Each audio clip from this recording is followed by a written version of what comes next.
एक आदिवासी मुख्यमंत्री आदिवासियों के को नौकरी तो दे नहीं पा रहे हैं, उनकी नौकरी मिली हुई नौकरी को छीनने का काम कर रहे हैं। कैसे पकाते हैं लोग, इतना गंदा बोलते हैं। सारे लोग बोलते हैं कि तुम लोग बीएड वाले हो या बीएड वाले हो। क्या जवाब दूंगी मैं अपने मम्मी को? मेरे को समझ नहीं आता सर, मैं क्या करूं? क्या मैं गलती की? बीएड करके क्या मैं गलती की हूँ सर? मेरिट में आके परीक्षा दिला के मेरे मम्मी पापा मुझे दिन रात पढ़ाए हैं, इसी के लिए पढ़ाए हैं। जनप्रतिनिधि बोलते हैं अपने आप को, जनप्रतिनिधि सेवा करने के लिए होते हैं, ना कि किसी को धुतकारने के लिए। यहाँ जहाँ जा रहे हैं वहाँ नेता मंत्री हम लोग को भगा देते हैं। वोट मांगने के लिए कैसे एकदम सामने सामने से आते हैं, हाथ पैर जोड़ते हैं।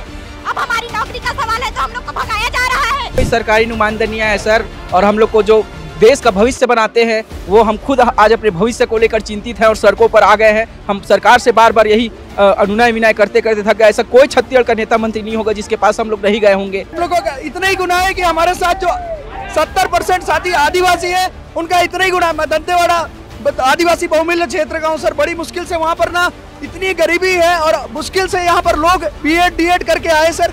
आज हमारी क्या गलती बताइए?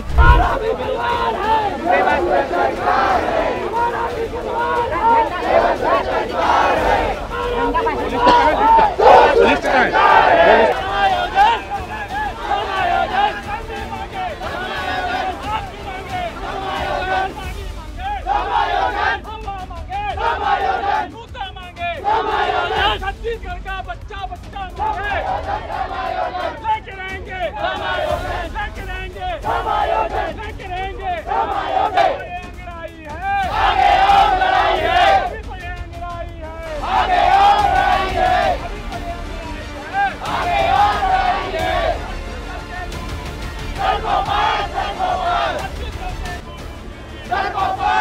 छत्तीसगढ़ में जो बीएड सहायक शिक्षक हैं उनकी नौकरी लगभग अब समाप्ति की ओर है और ऐसे में वो लोग समायोजन की मांग कर रहे हैं।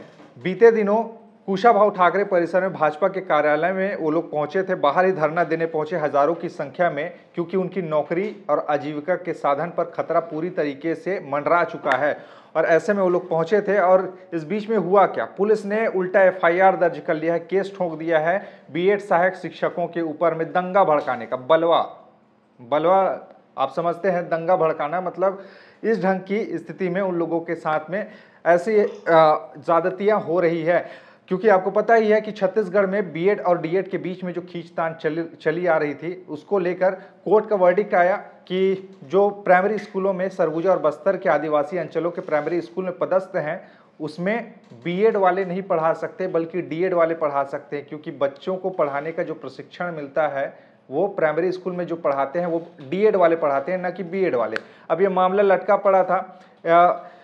इसके बाद में कोर्ट का जब फैसला आया तो एक तरह से डीएड वाले खुशी में थे कि अब हमें नौकरी मिलेगी, इनको हटाया जाएगा। और सरकार ने कोर्ट के निर्णय का पालन करते हुए, कई बार अवमानना के आरोप लगे, उसके मद्देनज़र उन्होंने ये निर्णय लिया कि अब डीएड वालों को नियुक्ति दी जाएगी और बीएड वालों की सेवा समाप्त की जाएगी। तो ऐसे में 1 साल तक की नौकरी कर लेना और उसके बाद में सरकारी नौकरी से उनको बाहर का रास्ता दिखा देना, क्योंकि छत्तीसगढ़ में शायद ऐसा पहली बार है जब इतनी बड़ी संख्या में सरकारी नौकरी से शिक्षकों को निकाला जा रहा है। 1 साल सेवा दे चुके हैं वो।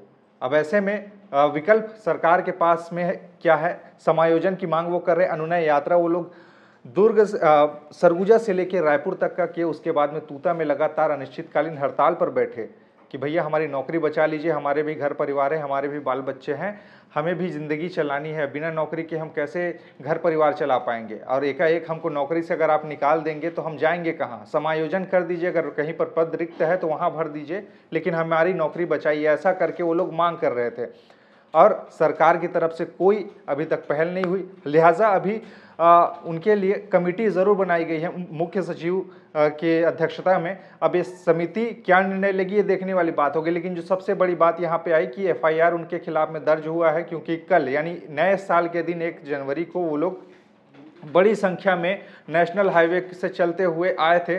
कुशाभाऊ ठाकरे परिसर को घेरने के लिए भाजपा का ये कार्यालय है, वहीं पर सब बड़े बड़े भाजपा के नेता आते जाते रहते, तो चलो यहीं पे ही जाके अपना अनुनय विनय कर लेते हैं, हाथ जोड़ के प्रार्थना कर लेते हैं। लेकिन पुलिस ने दंगा भड़काने का आरोप लगा दिया।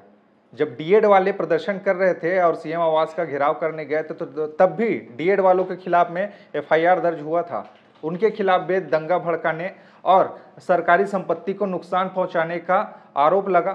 खैर उस मामले में अभी कुछ हुआ नहीं, लेकिन इनके खिलाफ भी अब एक डराने के लहजे से इनके खिलाफ में मामला दर्ज किया गया। खैर इस पूरे मामले में आखिर होगा क्या, ये देखने वाली बात होगी, क्योंकि दोनों तरफ के लोग हैं और इस बात से आप इनकार नहीं कर सकते कि छत्तीसगढ़ में बेरोजगारी कितने चरम पर है और किस हिसाब से नौकरी ज़रूरी है लोगों के लिए, आप समझ सकते हैं। क्योंकि डीएड वाले अपना अधिकार मानकर लगातार प्रदर्शन कर रहे थे कि बीएड वालों को हटाइए, डीएड हम हैं और हमें पढ़ाने का अधिकार प्राइमरी स्कूल में है। अब इनको एकाएक अंततः इनको निकाला जा रहा है, तो ये लोग भी आशंकित है, रो रो कर कह रहे हैं कि हमारी नौकरी बचा लीजिए, कहीं पे अगर रिक्त पद होगा तो वहाँ डाल दीजिए, लेकिन नौकरी किसी तरीके से बचाइए। हम लोग 1 साल की सेवा दे चुके हैं और ऐसे में निकाल देंगे तो फिर हम कहाँ जाएंगे, ऐसा करके इनका बयान है। वहीं अब इस पूरे मामले में राजनीतिकरण भी एक तरह से कह सकते हैं, क्योंकि विजय शर्मा ने कुछ दिनों पहले कह दिया कि कांग्रेस के समय में भर्ती हुआ तो उनकी गलती है। मतलब एक दूसरे के माथे पे ठीकरा फोड़ने वाली स्थिति है। अब सरकार चूंकि बीजेपी की है, गवर्नमेंट बीजेपी की है और ऐसे में कोर्ट ने कहा कि आपको हटाने पड़ेंगे, तो कोर्ट के आदेश का पालन करते हुए उन्होंने हटाया ज़रूर है, अब आदेश दे दिया है, लेकिन उनका कहना है कि कांग्रेस की गलती है, कांग्रेस ने उस समय नियुक्ति क्यों दी, इतनी जल्दबाजी क्यों दी, ऐसे करके। अब लेकिन सवाल इनका भी है, कुछ लोग कह रहे हैं कि 1200 नियुक्ति तो आपने भी लोकसभा के चुनाव से पहले किए, तो गलती तो आपके ऊपर भी है। अगर एक उंगली किसी की तरफ दिखा रहे तो 3 उंगली आपके तरफ भी है। तो बात इस तरीके से है और कांग्रेस पार्टी इस पर अब समर्थन में सहायक शिक्षकों के आ गए। भूपेश बघेल ने जाके, पूर्व मुख्यमंत्री भूपेश बघेल ने तूता में जाकर इन लोगों से मुलाकात की, आश्वासन दिया है और उनके समर्थन में कहा है कि इनकी नौकरी बचाई जानी चाहिए और सरकार से दरख्वास्त भी कर रहे हैं कि इनकी नौकरी बचाई जानी चाहिए। यानी कुल मिलाकर छत्तीसगढ़ में इन दिनों जो चल रहा है डीएड और बीएड वाला, नौकरी को लेकर ही चल रहा है और जीवन चलाना है तो नौकरी ज़रूरी है, ये अब पूरी तरीके से साफ है। खैर इस पूरे मामले में आखिर होगा क्या, ये देखने वाली बात होगी, क्योंकि कमेटी बनाई गई है जो जांच रिपोर्ट सौंपेगी। अगर कहीं पे डालना है, नहीं डालना है, रिक्त पद में भरना है, नहीं भरना है, अब ये उनके ऊपर में रहेगा। लेकिन ये खींचतान अभी लंबा चलेगा ऐसा लग रहा है। इस पूरे मसले पर आपके विचार क्या है ज़रूर बताइएगा, क्योंकि सवाल यहाँ पे आजीविका का है, रोज़गार का है और सबको चाहिए जीवन में रोज़गार।